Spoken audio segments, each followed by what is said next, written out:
It was an explosive occasion back in May of 1906 when 4 bungling Yeggmen arrived in Salisbury. Not Eggmen, it's Yeggmen. With a Y. Yeggmen. All right. Well, Jim Duffy of Secrets of the Eastern Shore is here to help us blow the lid off of yet another Delmarva story from days gone by. Jim, welcome to the show. Good afternoon. Thanks for having me. I'm sorry, Yeggmen? Yes, Yeggmen. It's an interesting thing to search for on the internet because a whole bunch of the first page is going to be Scrabble players. Oh, really? Somebody plays Yeggmen. It's a 14-point word. And you pick up your phone and you're like, that's not a word. Right. You plug in Yeggmen, but it is a word. And it was a big deal back in the early 1900s. And the Yeggmen were a criminal subculture. And they were the subject of hundreds, maybe thousands of newspaper articles. They were the subject of government reports. What should we do about these evil Yeggmen? So 3 things make a Yeggman. First, they're homeless. They're like hobos. They ride freight trains. They call them rattlers. They had all this elaborate slang. And the second thing is that they are beggars, but they are lying beggars. So they would put fake casts on their legs and they wrap bloody band, maybe get a cute kid with a dirty face to have next to them. And they would beg money all day, and then at night they would go out drinking. But the third thing is the dangerous thing that got all of the attention, which is they would also blow up safes in post office and in banks. They would use nitroglycerin mostly, and they used dynamite sometimes.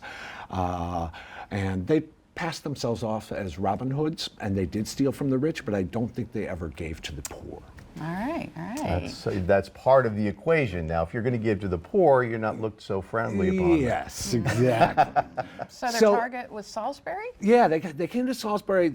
It was mostly a big city phenomenon. But in Baltimore, they did this giant campaign to shut down the Yeggmen, and they were very successful, the Baltimore police, in shutting down the Yeggmen and catching them all. So the Yeggmen started coming more farther afield. They were in Felton, they were in Clayton, and in May of 1906, they came to Salisbury. And their target was a train station. I'm not sure exactly where the station was, other than that it was in the Newtown neighborhood, which back then, kind of like today, was kind of the pinnacle of rich folks, and there was like ex-governors living there and senators living there and everything like that. And so these Yeggmen often sent like a young, innocent-looking person to beg in the streets, and they were scouting for what the cops were doing and what the best target was.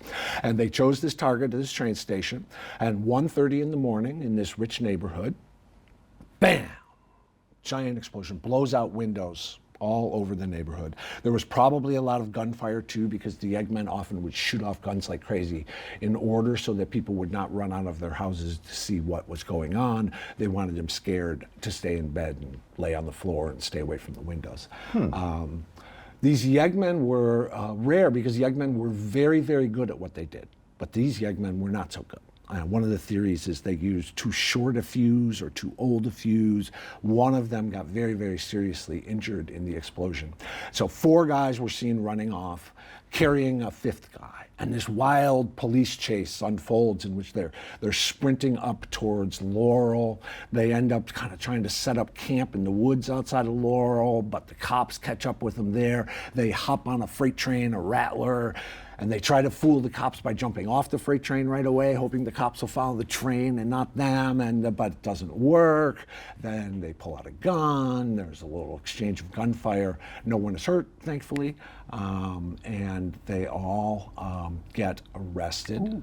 They land in the jail in Salisbury, and they very nearly escape.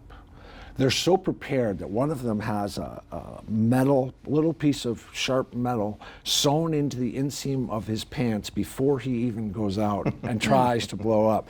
And so at night they're, cutting the lock, and the hero of this part of the story is an African-American woman who was working as a cleaning lady at the jail and wondered what that weird stuff was on the floor, and turned them in, and so all 5 of them ended up, they had a slang word for jail too, they called it the dump. The dump. So all 5 of them ended up in the dump for 15 years.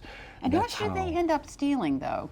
Did they get anything? No, they got nothing because the explosion went all wrong. Oh, my and that gosh. one guy got 15 seriously years for hurt. nothing. And the All only that other effort. thing I have to say is I can't believe that we made it through this entire segment without someone saying I am the walrus. After I said Yeggmen. It was on the tip of our tongues. Well, We it was. wanted to. Choo. Yeah, Jim Duffy, Secrets of the Yeggmen. Eastern Shore. Yet another amazing story. Now we can use that. Well, I'm going to use that next time I play Scrabble. Yeggmen. 14 points. 14 points.